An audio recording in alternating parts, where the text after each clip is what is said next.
Greetings everyone, and welcome back to the Bi-Weekly Report.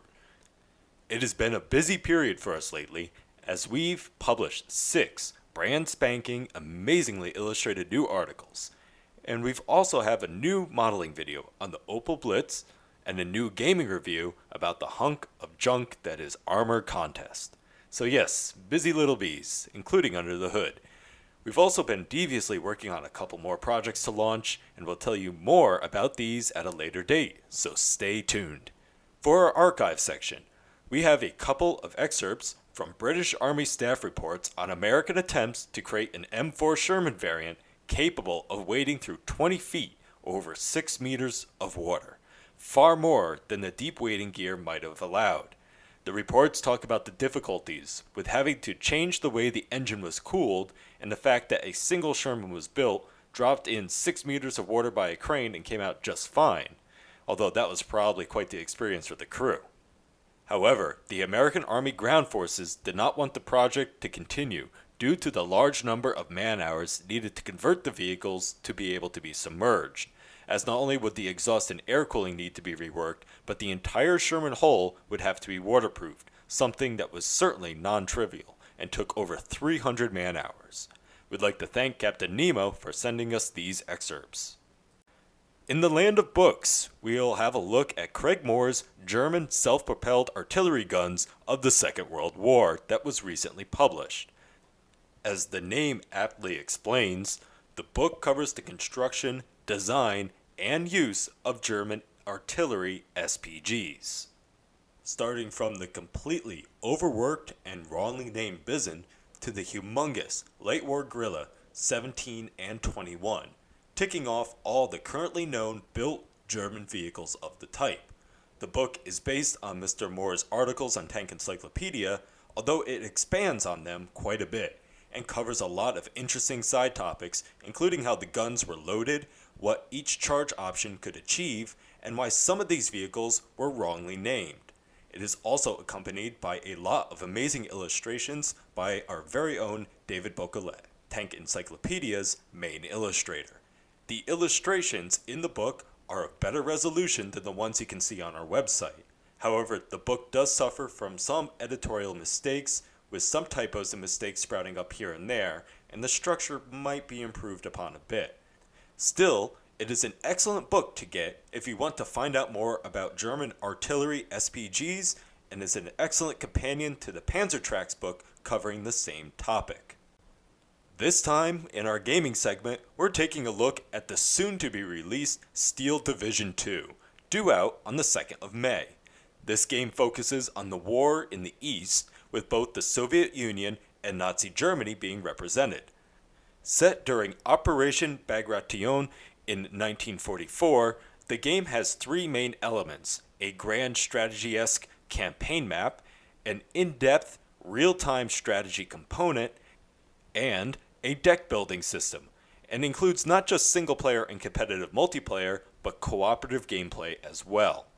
The strategic campaigns allow the player to fight on the scale of a full military operation, controlling not only military forces, but supply chains, allowing you more precise control over the course of events. The RTS element of the game allows the player to utilize 600 different units, including famous vehicles such as the Tiger, T-34, and Katyusha, along with the tools needed to destroy them, such as the IL-2 Sturmovik and the FW-190. Incorporated into this is a newly revamped deck building system, the unique selling point of Eugen Systems games for many years now. Finally, the multiplayer has been increased in scale, allowing for huge 20-player conflicts with 10 players on each side. We'll have to wait and see how well this latest addition to Eugen's lineup of RTS pans out, but at first glance, it certainly seems promising, and for many, simply the appeal of a modern World War II RTS may be enough to gain support. Now, we'll bring back an old section that we stopped some time ago, Patron Questions. This time around, we have Gollum asking us, what is the history behind crewless turrets and the systems which make them possible? A crewless turret has lots of great advantages, including a lesser weight, a smaller frontal profile, and the possibility to better protect the crew in the tank's hull. However, they do require a functioning autoloader, a way for the gunner to aim the gun from within the hull, and ways for the crew to observe their surroundings, which are usually high-tech solutions that raise the complexity and price of such vehicles.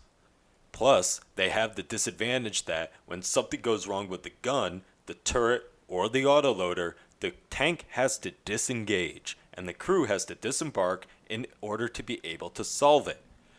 Probably the first device of the sort, although not exactly a turret, was the German Rundenführer MG remote machine gun mount, used on the Hetzer and the Stup 3.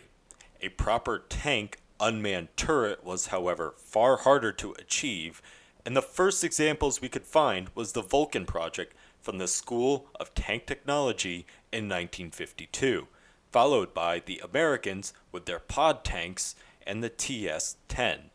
Other very known unmanned turret tanks include the American M1 tank testbed and expeditionary tank, and the Soviet objects 450 and 477 from the early 1980s. However, none of these ever entered service, and the only tank currently in service with an unmanned turret that is operational is currently the T-14 Armata. However, there is a wide range of crewless turrets available with smaller caliber guns for IFVs and lighter vehicles. For our articles, we'll start by having a look at the armor of the Army of El Salvador, a small Central American nation with an interesting pedigree of AFV improvisation. El Salvador operated a small number of Italian CV-3 fast tanks and M3 Stuarts received from the U.S. during the Second World War. However, following the 100-hour war against Honduras, during which Salvadoran forces used a number of improvised vehicles, including armored trucks and bank armored vehicles, the country was placed under an arms embargo.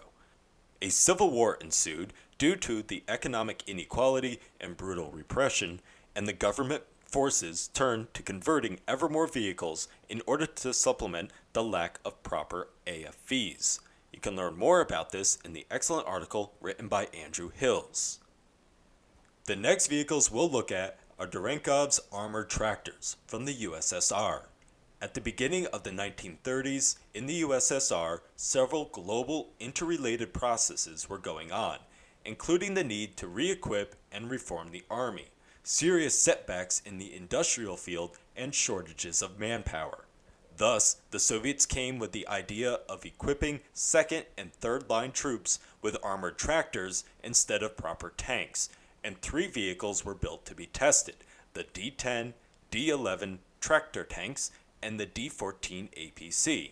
However, when put through their paces, they proved overweight, extremely slow, and with poor off-road capabilities. In the end, the whole concept was canned until 1941, when the desperate times brought by the German invasion of the USSR led to the speedy creation of the Odessa and KHPZ-16 tractor tanks. This article was written by Alex Tarasov and illustrated by Andrei Akhtaten-Kurushkin, sponsored by our Patreon campaign. We have also published more articles on the Fiat Ansaldo CV35 Lanzallamas Compacto, Johnson's Light Tropical Tank, AM General XM966 HMMWV prototype, and the Chrysler Saluki HMMWV prototype. That's all for this report. Make sure to follow our website. We'll be releasing new articles on the regular. You can follow us on Facebook, Twitter, Instagram, or Reddit. If you use Discord, there's a link to our community server in the description. And if you would like to help us to continue to develop and expand, consider donating on Patreon. All of the funds will be used to help us enhance and design new articles and features for you. I'm Nathaniel, and until next time, keep us in your sights.